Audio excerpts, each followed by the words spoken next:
नमस्कार। तरुण पुराच्या पाण्यात वाहत जात होता। जमलेले लोक त्याला वाचवण्याचा प्रयत्न करत होते, पण शेवटी असं। सविस्तर बातमी पुढे पाहण्याआधी चॅनलवरती तुम्ही नवीन असाल तर आपला आरजी मराठी न्यूज चॅनल जरूर सबस्क्राइब करून घ्या। गेल्या काही दिवसांपासून पावसाला चांगलीच सुरुवात झाली आहे। हवामान विभागाने पुन्हा एकदा हाय अलर्ट जारी केला असून अलीकडील 24 तासात अति मुसळधार पावसाची शक्यता वर्तवली आहे। दरम्यान चंद्रपूरमधून एक धक्कादायक व्हिडिओ समोर आलाय। पुणे येथील लोणावळा येथे फिरायला गेलेले एक कुटुंबच पुराच्या पाण्यात वाहून गेल्याची घटना ताजी असतानाच पुन्हा एकदा अशी धक्कादायक घटना घडली आहे। व्हिडिओमध्ये तुम्ही पाहू शकता की पूर्ण रस्ताच पाण्याखाली वाहून गेल्याचा दिसत आहे।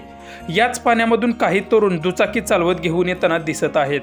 ते तीनही तरुण अगदी सुखरूपपणे कडेपर्यंत येतात, पण त्यांच्या पाठीमागून एक तरुण एकटाच पळत येताना दिसत आहे। तो अगदी मध्यापर्यंत येतो आणि त्याचा अचानक तोल जाऊन पाण्यात पडतो। तसा तो तरुण पाण्याच्या प्रवाहाबरोबर वाहत जातो। जमलेले लोक त्याला वाचवण्याचा प्रयत्न करताना दिसत आहेत, पण पाण्याचा प्रवाहच इतका आहे की त्याला वाचवणं त्या लोकांना शक्य होत नाही। शेवटी तो तरुण जमलेल्या लोकांच्या डोळ्यासमोरून वाहून जातो।